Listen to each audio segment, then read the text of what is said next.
നമസ്കാരം. Media one academy special news ബുള്ളറ്റിലേക്ക് എല്ലാ പ്രേക്ഷകർക്കും സ്വാഗതം. മീഡിയ വൺ അക്കാദമിയിലെ വിദ്യാർത്ഥികൾ കേരളത്തിന്റെ വിവിധ ഭാഗങ്ങളിൽ നിന്നും ശേഖരിച്ച വാർത്തകളാണ് നമ്മൾ പരിശോധിക്കാൻ പോകുന്നത്. ഈ ഒരു ബുള്ളറ്റിൽ കൂടുതലായിട്ടും സാധാരണക്കാരായ തൊഴിലാളികളുടെയും കർഷകരുടെയും പ്രശ്നങ്ങളാണ് ഉൾപ്പെടുത്തിയിട്ടുള്ളത്. നമുക്ക് പ്രധാന വാർത്ത എന്താണെന്ന് നോക്കാം. പ്രധാന വാർത്തകൾ: മീൻ കിട്ടുന്നില്ല, അരപട്ടിണിയിലായി പുതിയാപ്പ തീരത്തെ മത്സ്യത്തൊഴിലാളികൾ. ഇതര സംസ്ഥാന ബോട്ടുകൾ അശാസ്ത്രീയമായി മത്സ്യബന്ധനം നടത്തുമെന്ന് പരാതി. വികസനം മുരടിച്ച് ബേപ്പൂർ തുറമുഖം. ഇപ്പോഴെത്തുന്നത് ഒരു ചരക്കു കപ്പൽ മാത്രം. കേന്ദ്ര സംസ്ഥാന സർക്കാരുകൾ തിരിഞ്ഞു നോക്കുന്നില്ലെന്ന് തൊഴിലാളികൾ. പാർക്കിംഗ് ഏരിയ അടച്ചുപൂട്ടി റെയിൽവേ. വാഹനങ്ങൾ പാർക്ക് ചെയ്യുന്നത് റോഡിലേക്ക് മാറ്റി യാത്രക്കാർ. ഗതാഗത കുരുക്ക് രൂക്ഷമാകുമെന്ന് ആശങ്ക. അടച്ചുപൂട്ടിയത് പുതിയ കരാർ കൊടുക്കാനെന്ന് റെയിൽവേയുടെ വിശദീകരണം. വയനാടുകാർക്ക് ആശ്വാസം. പുതിയ മെഡിക്കൽ കോളേജിന്റെ പണി ഉടൻ പൂർത്തിയാകുമെന്ന് അധികൃതർ. ജീവൻ കയ്യിൽ പിടിച്ചുള്ള വയനാട്ടുകാരുടെ നെട്ടോട്ടത്തിന് അറുതിയാകുമെന്ന് പ്രതീക്ഷിക്കാം. വാർത്തകൾ വിശദമായി. ആദ്യത്തെ വാർത്ത പുതിയാപ്പയിലെ മത്സ്യത്തൊഴിലാളികളുടെ പ്രശ്നങ്ങളെ കുറിച്ചിട്ടുള്ള വാർത്തയാണ്. പെരുന്നാളും വിഷുമെല്ലാം നമ്മൾ ആഘോഷിച്ചപ്പോൾ അരപ്പട്ടിണിയിലായിരുന്നു പുതിയാപ്പയിലെ മത്സ്യത്തൊഴിലാളികൾ. വലിയ ബോട്ടുകളുടെ അശാസ്ത്രീയമായ മത്സ്യബന്ധനം ഇവരുടെ ജീവിതം തന്നെ വഴിമുട്ടിച്ചിരിക്കുകയാണ്. സ്വന്തം വീട്ടിലേക്ക് പോലും മീനെടുക്കാനില്ലാത്ത അവസ്ഥയിലാണിവർ. ഈ കാലാകാലം ഞങ്ങൾ കിട്ടുന്ന നെത്തൽ അതില്ലെന്ന് ഒക്കെ ലൈറ്റിട്ട് പിടിച്ച ഒക്കെ ഗോവ മംഗലാപുരം ഭാഗത്തുള്ള ബോട്ടുകാരതെല്ലാം കൊണ്ട് ലൈറ്റിട്ട് അവിടെ ഒരു നിയന്ത്രണം ഇല്ല. നമ്മൾ സർക്കാർ ഇവിടെ നിയന്ത്രിച്ചിട്ടില്ലെങ്കിൽ മത്സ്യത്തൊഴിലാളി പട്ടിണി മരണം, ഇനി വരാൻ പോകുന്ന പട്ടിണി മരണം സർക്കാർ നിയന്ത്രിക്കുക. അന്യസംസ്ഥാനത്തു നിന്ന് അനധികൃതമായി വരുന്ന ബോട്ടുകളുടെ അശാസ്ത്രീയമായ മത്സ്യബന്ധനം കാരണം മറ്റു മാർഗങ്ങളില്ലാതെ ജീവിതം പൊറുതിമുട്ടിയിരിക്കുകയാണ് പുതിയാപ്പ ഹാർബറിലെ തൊഴിലാളികൾ. ഗോവ, മാംഗ്ലൂരു എന്നിവിടങ്ങളിൽ നിന്ന് വരുന്ന വലിയ ബോട്ടുകളാണ് ഹാർബറിലെ തൊഴിലാളികളുടെ പട്ടിണിക്ക് കാരണം. മലബാർ ഭാഗത്തുള്ള പ്രത്യേകിച്ച് പുതിയാപ്പ, ബേപ്പൂർ ഈ ഭാഗത്തുള്ള മത്സ്യബന്ധന മേഖല ആകെ നശിച്ചിരിക്കുകയാണ്. ഇനി അങ്ങോട്ട് ഈ മേഖല ഉണ്ടാകില്ല. സാധാരണക്കാരായിട്ടുള്ള മത്സ്യത്തൊഴിലാളികൾ മുതൽ 1.5 കോടി രൂപ മുതൽ മുടക്കിയിട്ടുള്ള ബോട്ടുകാരായാലും ശരി, ഇവർക്ക് മുതൽ മുടക്കുന്ന ലാഭം ഈ മേഖലയിൽ നിന്ന് കിട്ടാനില്ല. കാരണം ഈ മത്സ്യബന്ധന രീതിയാണ്.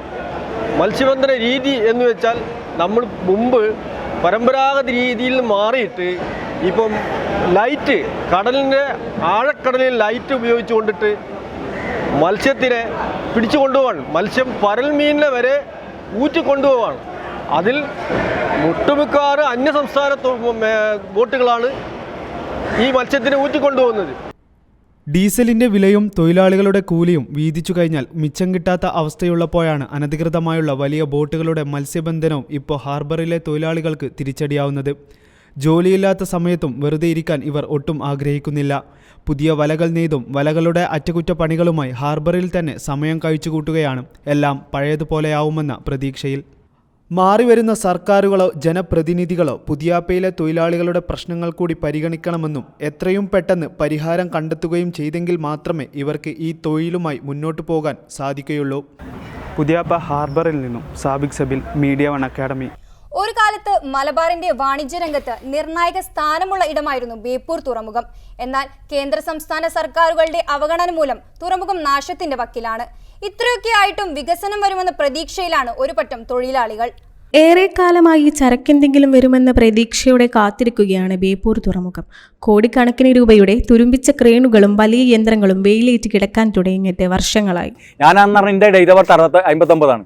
പക്ഷേ ഇക്കാലം ഈ പോറിനെ സംബന്ധിച്ച് 10-12 വയസ്സ് തുടങ്ങിയതാണ് യാചന. അതിനൊരു മെച്ചമില്ല. ഇപ്പോഴും അതെന്നാ തുടർന്നുകൊണ്ടിരിക്കും. കണ്ടാൽ നിങ്ങൾക്ക് കാണാം ഇവിടുത്തെ ക്രെയിനുകളുടെ അവസ്ഥ. ഏകദേശം 40 വർഷം 50 വർഷം പഴക്കമുള്ള ക്രെയിനുകളാണ് ഇന്ന് ഇവിടെ ഉള്ളത്. അപ്പോൾ ഇതൊക്കെ നമ്മളെ കയറ്റുമതിക്കും ഇറക്കുമതിക്കും വലിയ പ്രശ്നങ്ങളാണ്. ഇപ്പോൾ എന്ന് പറഞ്ഞു കഴിഞ്ഞാൽ ആധുനിക സജ്ജീകരണങ്ങൾ കൂടിയിട്ടുള്ള കയറ്റുമതി ഇറക്കുമതിയാണ് എല്ലാ മേഖലയിലും നടക്കുന്നത്. പക്ഷേ ബേപ്പൂർ പോർട്ടിലൊക്കെ അത് എത്രയോ പിന്നിലാണ്. വല്ലപ്പോഴും വരുന്ന ചെറിയ കപ്പൽ മാത്രമാണ് ഇവിടുത്തെ തൊഴിലാളികൾക്ക് ഇന്നുള്ള ഏക ആശ്വാസം.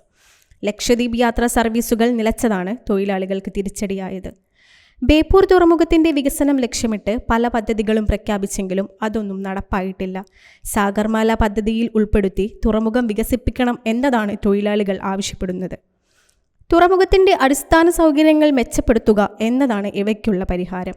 എന്നാൽ ഇതിൽ ഏറ്റവും പ്രധാനം കപ്പൽ ചാലിന്റെ ആഴം കൂട്ടുക എന്നതും. ഇത്തരം അടിസ്ഥാന സൗകര്യങ്ങൾ വികസിപ്പിക്കുന്നതോടെ വൻകിട കപ്പലുകൾ ഒരിക്കൽ കൂടി ബേപ്പൂരിന്റെ തുറമുഖത്തെത്തുമെന്നതാണ് പ്രതീക്ഷ. ഇവിടെ 10 ഇതിന്റെ ആശ്രയിക്കുന്ന 250 ഞങ്ങൾ തൊഴിലാളികളുണ്ട്. പക്ഷേ ഇത് മലബാറിന്റെ മൊത്തം ഇവിടെ വികസനം എന്ന് പറഞ്ഞാൽ മലബാറിന്റെ മൊത്തം വികസനമാണ് ഇവിടെ ഈ ബേപ്പൂരിൽ എന്ന് പറഞ്ഞേക്കാണ്. നമുക്ക് ഒരിക്കൽ കൂടി കാത്തിരിക്കാം ബേപ്പൂരിന്റെ വികസനത്തിനായും മലബാറിന്റെ മാറ്റത്തിനായും. ക്യാമറ പേഴ്സൺ അൻവർ ദയാലിനോടൊപ്പം അനുലേഖ, മീഡിയ വൺ അക്കാദമി. അടുത്ത വാർത്ത കോഴിക്കോട് റെയിൽവേ സ്റ്റേഷനെ പറ്റിയിട്ടുള്ളതാണ്. വിശാലമായ പാർക്കിംഗ് ഏരിയ അടച്ചുപൂട്ടി ഇരുചക്ര വാഹനങ്ങളെ റോഡിലാക്കിയിരിക്കുകയാണ് കോഴിക്കോട് റെയിൽവേ സ്റ്റേഷൻ അധികൃതർ. ട്രാഫിക് ബ്ലോക്ക് അടക്കമുള്ള പ്രതിസന്ധികളെ നേരിടുന്ന കോഴിക്കോട് റെയിൽവേ ദുരിതത്തിനെ കുറിച്ചുള്ള വാർത്ത കാണാം.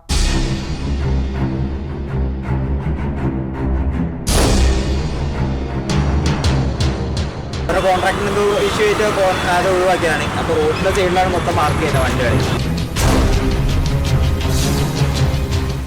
യാതൊരു മുന്നറിയിപ്പുമില്ലാതെ പാർക്കിംഗ് അടച്ചിടുന്നു. കോഴിക്കോട് റെയിൽവേ സ്റ്റേഷന്റെ പ്രധാന കവാടത്തിനടുത്തുള്ള പാർക്കിംഗ് അടച്ചിട്ടതോടെ ഇരുചക്ര വാഹനങ്ങളൊക്കെ ലിങ്ക് റോഡിന്റെ ഇരുവശങ്ങളിലുമായി. ഇതിനെ തുടർന്നുണ്ടായ ട്രാഫിക് ബ്ലോക്ക് അടക്കമുള്ള പ്രതിസന്ധികളെ നേരിട്ട് കാണാം. റെയിൽവേ സ്റ്റേഷനിലെ 1-ാം പ്ലാറ്റ്ഫോമിന് സമീപം റോഡിന് എതിർവശത്തായി റെയിൽവേ പുതുതായി ആരംഭിച്ച പാർക്കിംഗ് ആണ് മുന്നറിയിപ്പില്ലാതെ അടച്ചുപൂട്ടിയത്. കാട് മൂടിക്കിടന്ന സ്ഥലം വെട്ടിത്തെളിച്ച് സജ്ജീകരിച്ച പാർക്കിംഗ് ഏരിയ സ്റ്റേഷനിലേക്ക് എത്തുന്ന യാത്രക്കാർക്ക് വലിയ ആശ്വാസമായിരുന്നു.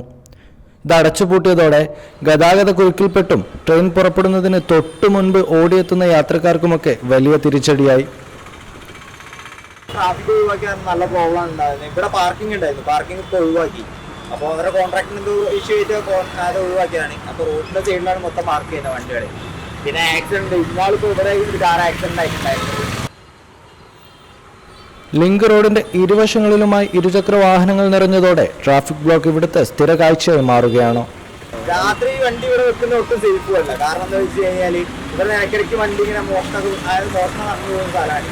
ആ വണ്ടി ഉണ്ടാകുമ്പോൾ അധികം അടിച്ചു വണ്ടി പോകുന്ന സ്ഥലമാണിത്. റെയിൽവേ സ്റ്റേഷന്റെ നവീകരണ പ്രവർത്തനങ്ങളുടെ ഭാഗമായി റോഡ് വഴിതിരിച്ചു വിടുന്നതടക്കമുള്ള പ്രവർത്തനങ്ങൾ ഉടനെ ആരംഭിക്കാനിരിക്കുകയാണ്. ഇതിനാലാണ് പുതിയ ഏജൻസിക്ക് നടത്തിപ്പ് ചുമതല കൈമാറാത്തതെന്ന് അധികൃതർ വ്യക്തമാക്കുന്നു. കോഴിക്കോട് നിന്നും ക്യാമറ പേഴ്സൺ സിയാനയോടൊപ്പം Amjad Ali, media one academy. Nibil, അടുത്ത വാർത്ത വയനാട്ടുകാർക്ക് ഏറെ പ്രിയപ്പെട്ടൊരു വാർത്ത തന്നെയായിരിക്കും. കാരണം മെഡിക്കൽ കോളേജ് എന്ന സ്വപ്നമാണ് ഇവിടെ സാക്ഷാത്കരിക്കാൻ പോകുന്നത്. വയനാട്ടുകാർ ഏറെ കാത്തിരുന്ന മെഡിക്കൽ കോളേജിന്റെ പ്രവർത്തനങ്ങൾ ദ്രുതഗതിയിൽ പുരോഗമിക്കുന്നു. അധികം വൈകാതെ തന്നെ മെഡിക്കൽ കോളേജ് പൂർണ്ണസജ്ജമാകുമെന്നാണ് അധികൃതർ അറിയിക്കുന്നത്. ജീവൻ കയ്യിൽ പിടിച്ചുള്ള വയനാട്ടുകാരുടെ നെട്ടോട്ടത്തിന് ഇതോടെ അറുതിയാകുമെന്ന് പ്രതീക്ഷിക്കാം. മാനന്തവാടി ജില്ലാശുപത്രിയെ വയനാട് മെഡിക്കൽ കോളേജായി പ്രഖ്യാപിച്ചിട്ട് 2 വർഷത്തോളമായി. ഏറെ പ്രതിസന്ധികൾക്കിടയിലും വയനാട്ടിലെ ജനത ഈ മെഡിക്കൽ കോളേജിനെ ഉറ്റുനോക്കിക്കൊണ്ടിരിക്കുകയാണ്. വയനാട് മെഡിക്കൽ കോളേജിന്റെ പ്രവർത്തനങ്ങൾ എത്രത്തോളം പുരോഗമിച്ചു എന്ന് നമുക്ക് നേരിട്ടറിയാം. കാലങ്ങളായി വയനാട് ജനത കാത്തിരുന്ന മെഡിക്കൽ കോളേജിന്റെ പ്രവർത്തനങ്ങൾ ഏറെക്കുറെ പൂർത്തിയായി വരികയാണ്. പഴയ കെട്ടിടങ്ങളുടെ അറ്റകുറ്റപ്പണികൾ നടക്കുന്നു. പുതിയ 7 നില കെട്ടിടത്തിലേക്ക് ആവശ്യമായ ബെഡുകൾ, മരുന്നുകൾ എന്നിവയും എത്തിക്കഴിഞ്ഞു. പുതിയ കാത്ത് ലാബും ആംബുലൻസുകളും ജനങ്ങൾക്ക് വേണ്ടി തുറന്നുകൊടുത്തു. ആ കെട്ടിടത്തിലേക്ക് ആവശ്യമായിട്ടുള്ള ഉപകരണങ്ങളും ഫർണിച്ചറുകളൊക്കെ ബഹുമാനപ്പെട്ട MLAയുടെ ഫണ്ടിൽ നിന്ന് അനുവദിച്ച പ്രകാരം സജ്ജീകരിച്ചിട്ടുണ്ട്. കൂടാതെ പുതുതായി ആശുപത്രിയിൽ സജ്ജീകരിച്ചിട്ടുള്ള കാത്ത് ലാബിൻ്റെ പ്രവർത്തനം ആരംഭിച്ചിരിക്കുകയാണ്. കാത്ത് ലാബിൽ ആൻജിയോഗ്രാം ചെയ്യാനുള്ള സൗകര്യവും എക്കോ ടെസ്റ്റുകൾ ചെയ്യാനുള്ള സൗകര്യങ്ങളൊക്കെ ഒരുക്കിയിട്ടുണ്ട്. അടുത്ത് തന്നെ ആൻജിയോപ്ലാസ്റ്റി ചെയ്യുവാനുള്ള സൗകര്യം ഒരുക്കുന്നതാണ്. മെഡിക്കൽ കോളേജായി പ്രഖ്യാപിച്ചതിനു ശേഷം രോഗികൾക്കും പരിചരിക്കുന്നവർക്കും ഭക്ഷണമൊരുക്കുന്ന WMO ബാഫക്കി ഹോമിന്റെ സഹകരണവും ഇതോടൊപ്പം സജ്ജമാവുകയാണ്. പുതിയ പദ്ധതികളും പുതിയ സജ്ജീകരണങ്ങളുമായി വയനാട് മെഡിക്കൽ കോളേജിന്റെ പ്രവർത്തനങ്ങൾ പുരോഗമിച്ചു കൊണ്ടിരിക്കുകയാണ്. വയനാട് ജനത കാത്തിരുന്ന അവരുടെ മെഡിക്കൽ കോളേജ് എന്ന സ്വപ്നം സായത്തമാവുകയാണ്. വയനാട് മെഡിക്കൽ കോളേജിൽ നിന്നും ക്യാമറ പേഴ്സൺ മുഹമ്മദ് ഷംനാസിനൊപ്പം Muhammad Shameem, media one academy. Kozhikode പുതിയ ബസ് സ്റ്റാൻഡും പരിസരവും മാലിന്യത്താൽ പൊറുതിമുട്ടുന്നു. നിരവധി തവണ മാലിന്യ കൂമ്പാരത്തിന് തീപിടിച്ചിട്ടും അധികൃതർ കണ്ടമട്ടില്ല. മാലിന്യം നീക്കം ചെയ്യേണ്ട നഗരസഭ തന്നെ പരിസരത്ത് മാലിന്യം നിക്ഷേപിക്കുന്നുണ്ടെന്നാണ് നാട്ടുകാർ ആരോപിക്കുന്നത്. കഴിഞ്ഞ ആഴ്ചയിലാണ് കോഴിക്കോട് മൊഫ്യൂസിൽ പുതിയ ബസ് സ്റ്റാൻഡ് പരിസരത്ത് തീപിടുത്തമുണ്ടായത്. ആളപായങ്ങളില്ലാതെ രക്ഷപ്പെട്ടത് തലനാരഴിക്കാണ്. ഈ വേസ്റ്റ് അപ്പുറമുള്ള ഒരു ഒഴിഞ്ഞ പറമ്പുണ്ട് അവിടെ. ആ സ്ഥലത്ത് ഓരോരുത്തർ ഇവിടെ കടകളിലും അതുപോലെ വർക്ക്ഷോപ്പിലെ വേസ്റ്റുകളൊക്കെ അവിടെ നിക്ഷേപിക്കുകയാണ്. അപ്പോൾ അതിൽ പകൽ തീ പിടിച്ചപ്പോൾ ഫയർഫോഴ്സ് വന്ന് കെടുത്തുപോയി. പക്ഷേ ആ തീ മുഴുവനായിട്ട് കെട്ടിയില്ലായിരുന്നു. രാത്രി 10 മണിക്ക് വീണ്ടും തീ പടർന്ന് അവിടെ ഉണ്ടായിരുന്ന ഒരു ടയർ പീടികയിലെ ഈ റീസോൾവ് ചെയ്യുന്ന ടയറിൻ്റെ ഒരു ഗോഡൗൺ ഉണ്ടായിരുന്നു. അതിന് തീ പിടിച്ചിട്ട് മൊത്തം കത്തിപ്പണന്നു. ഷീറ്റുകളെല്ലാം വളരെ ഇവിടെ ഈ സ്ഥാപനത്തിന് തന്നെ കള്ളുഷാപ്പിൻ്റെ സ്ഥാപനത്തിന് തന്നെ ഒരു 3 ലക്ഷം രൂപയുടെ നഷ്ടമുണ്ടായിട്ട്. എന്നാൽ വേനൽ കടുത്തതോടുകൂടി എപ്പോൾ വേണമെങ്കിലും തീപിടുത്തമുണ്ടാവാനുള്ള സാധ്യത ഏറെയാണ്. മാലിന്യങ്ങൾ കുന്നുകൂടിയതിനാൽ തീ ആളിപ്പടരാനുള്ള സാധ്യതയും കൂടുതലാണ്. ഇ വേസ്റ്റ് ഉൾപ്പെടെ നിരവധി മാലിന്യ കൂമ്പാരങ്ങളും പുതിയ ബസ് സ്റ്റാൻഡിൻ്റെ സമീപ പ്രദേശങ്ങളെ കൈയടക്കിയിരിക്കുകയാണ്. മാലിന്യങ്ങളാൽ വൃത്തിഹീനമായി കിടക്കുന്ന ഈ പ്രദേശത്ത് ഇറങ്ങി നടക്കാൻ പോലും കഴിയാത്ത അവസ്ഥയാണ്. കോർപ്പറേഷനാണ് ഈ കാര്യങ്ങളിൽ നടപടിയെടുക്കേണ്ടത്. പലപ്പോഴും കോർപ്പറേഷൻ തന്നെയാണ് ഇവിടെ മാലിന്യങ്ങൾ തള്ളുന്നതെന്നാണ് വിരോധാഭാസം. ജനങ്ങൾ നടക്കുന്ന ഫുട്പാത്തിലാണ് മാലിന്യങ്ങൾ കുന്നുകൂടിയിരിക്കുന്നത്. ഇനിയെങ്കിലും ഇതിനൊരു പരിഹാരം കാണാമെന്ന് നമുക്ക് വിശ്വസിക്കാം. ക്യാമറ പേഴ്സൺ നബീലിനൊപ്പം ഫാത്തിമ റിൻഷ, മീഡിയ 1 അക്കാഡമി. സംസ്ഥാനത്തെ ഏറ്റവും പ്രധാനപ്പെട്ട താമര കൃഷി പ്രദേശമായ മലപ്പുറം തിരുനാവായയിലെ താമര കൃഷി നഷ്ടത്തിൽ. നിലവിൽ കൃഷിയെ ആശ്രയിച്ച് ജീവിക്കുന്ന 30-ലേറെ കർഷകരുടെ ജീവിതം വലിയ പ്രതിസന്ധിയിലാണ്. തിരുനാവായ, വലിയപറപ്പൂർ, കൊടക്കൽ, വാവൂർ, പല്ലാർ ഭാഗങ്ങളിലായി ഏക്കറുകളോളം സ്ഥലത്താണ് താമരകൃഷി നടത്തുന്നത്. നിലവിൽ താമരകൃഷി ആശ്രയിച്ച് ജീവിക്കുന്ന 30-ലേറെ കുടുംബങ്ങളാണ് ഇവിടെയുള്ളത്. എന്നാൽ അടുത്ത കാലങ്ങളിലായി താമരയ്ക്ക് ആവശ്യക്കാർ കുറഞ്ഞതോടെ ഇവരുടെ ജീവിതം പ്രതിസന്ധിയിലായിരിക്കുകയാണ്.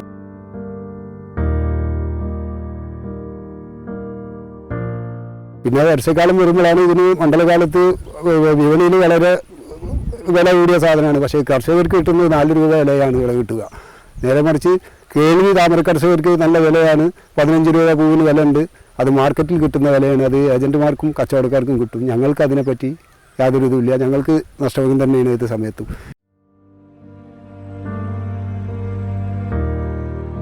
മുൻകാലങ്ങളിൽ ബാംഗ്ലൂർ അടക്കമുള്ള സ്ഥലങ്ങളിലേക്ക് കയറ്റി അയച്ചിരുന്ന താമര ഇപ്പോൾ അടുത്തുള്ള ക്ഷേത്രങ്ങളിൽ നിന്നും ചെറിയ രീതിയിൽ വിലക്ക് വാങ്ങുക മാത്രമാണ് ചെയ്യുന്നത്. മാത്രമല്ല, കൃഷിക്ക് ആവശ്യമായ വൈദ്യുതി തുടങ്ങിയ കാര്യങ്ങളിൽ സർക്കാരിൻ്റെ ഭാഗത്തു നിന്നും സഹായങ്ങളില്ല. അതുകൊണ്ട് തന്നെ കർഷകർ സ്വന്തം ചിലവിൽ കൃഷി നടത്തുകയാണ്. വെള്ളമില്ലാതെ വിലയുള്ള സമയമാണെന്നുണ്ടെങ്കിൽ ഞങ്ങൾ പമ്പ് സെറ്റ് വെച്ച് വെള്ളം അടിച്ചിട്ട് കൃഷി ചെയ്യുന്നതാണ്. ഇപ്പോൾ താൽക്കാലികമായി ചെറിയ ചെലവിനുള്ള സ്ഥലങ്ങൾ മാത്രമാണ് പമ്പ് സെറ്റ് ചെയ്ത് ഞങ്ങൾ കൃഷി നടത്തിക്കൊണ്ടിരിക്കുന്നത്. വലിയ രീതിയിൽ കൃഷി നടത്തുമ്പോൾ വൈദ്യുതി അടക്കമുള്ള കാര്യങ്ങളിൽ സർക്കാരിൻ്റെ സബ്സിഡി നൽകാത്തതും കർഷകരെ പ്രതിസന്ധിയിലാക്കിയിരിക്കുകയാണ്. ഇങ്ങനെ കൃഷി നടത്തുമ്പോൾ തീർത്തും ലാഭമല്ലാത്ത അവസ്ഥയിലേക്ക് മാറുകയാണ്. അതുകൊണ്ട് തന്നെ പാടത്തുള്ള താമരകൾ ഉണക്കി കൃഷി ഉപേക്ഷിക്കാൻ തയ്യാറാവുകയാണ് കർഷകർ. അധികൃതർ കണ്ണു തുറക്കാത്തതിനാൽ തിരുനാവായയിലെ താമര കർഷകർ ഇപ്പോഴും ദുരിതത്തിലാണ്. ക്യാമറ പേഴ്സൺ നബീലിനോടൊപ്പം റിഫ, മീഡിയ 1 അക്കാദമി. കോഴിക്കോടുകാർക്ക് ഏറെ പ്രിയപ്പെട്ടതാണ് കോഴിക്കോട് ബീച്ച്. എന്നാൽ കോഴിക്കോട് ബീച്ചിനടുത്തുള്ള ലയൺസ് പാർക്ക് ആരും ശ്രദ്ധിക്കാനില്ലാതെ നശിക്കുന്നു. കുട്ടികൾക്ക് ഏറെ പ്രിയങ്കരമായിരുന്ന പാർക്ക് ഇന്ന് സാമൂഹ്യ വിരുദ്ധരുടെ താവളമാണ്. കോഴിക്കോട് കോർപ്പറേഷന് കീഴിലുള്ള പാർക്കാണ് കാലങ്ങളായി അനാഥമായി കിടക്കുന്നത്. ഒരു കാലത്ത് കുട്ടികൾ ഉല്ലസിച്ചു കളിച്ചിരുന്ന കളിയുപകരണങ്ങൾ ഇന്ന് നാശത്തിൻ്റെ വക്കിലാണ്. ഇതിന് സമീപം തന്നെ പ്രതാപം നശിച്ച സിംഹത്തെയും കാണാം. ആയിരക്കണക്കിന് ആളുകളെത്തുന്ന കോഴിക്കോട് ബീച്ചിൻ്റെ പ്രധാന ആകർഷണമായ ലയൺസ് പാർക്കിൻ്റെ ഇന്നത്തെ അവസ്ഥ അതീവ ദയനീയമാണ്. ഇപ്പം കളിക്കലില്ല. ഇപ്പോൾ ഫുള്ള് വേസ്റ്റുകളായതുകൊണ്ട് ഞാൻ നന്നാക്കിയിട്ട് വേണം കളിക്കാൻ.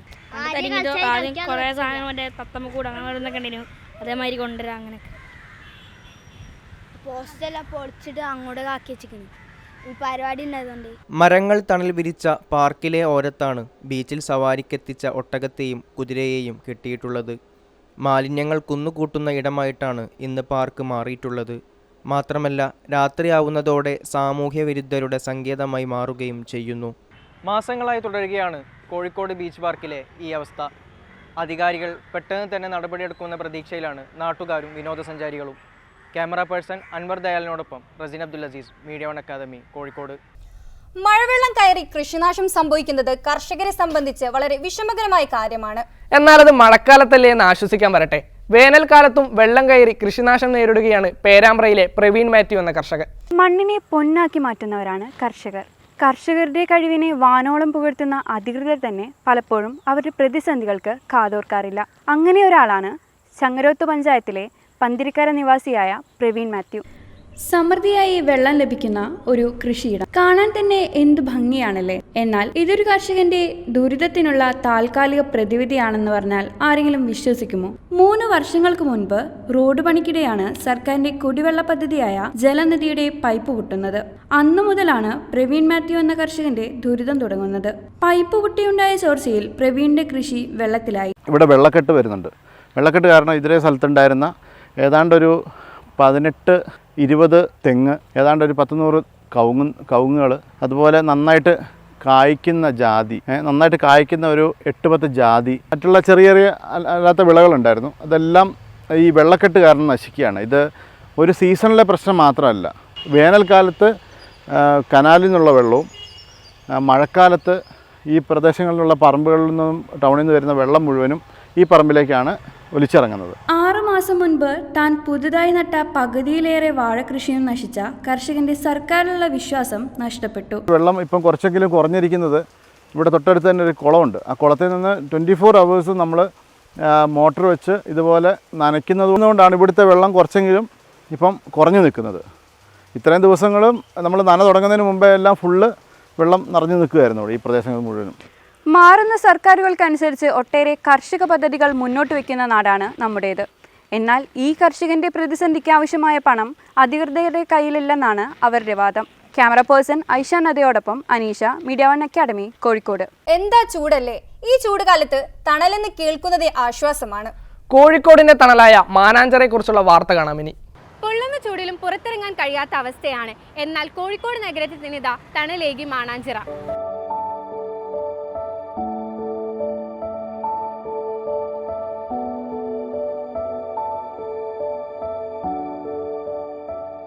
പുറത്തെ ചൂടിൽ നിന്നും രക്ഷ നേടി വിശ്രമിക്കുകയാണിവർ. വർഷങ്ങളായി ഇവിടം ഇങ്ങനെയാണ്. ഇവിടെ എൻ്റെ ജോലി മരത്തിൻ്റെ പണിയാണ്, കല്ലായിൽ. ഈ ജോലി കഴിഞ്ഞാൽ ഇവിടെ വന്നിട്ട് നമ്മൾ ഇരിക്കും. ഇവിടെ കുറേ കാലങ്ങളോളായി ഇത് ഞാൻ ഇവിടെ തങ്ങിപ്പോയതാണ്. മഴക്കാലത്തും വരും, മഴക്കാലത്തും ചൂടായാലൊക്കെ വരും.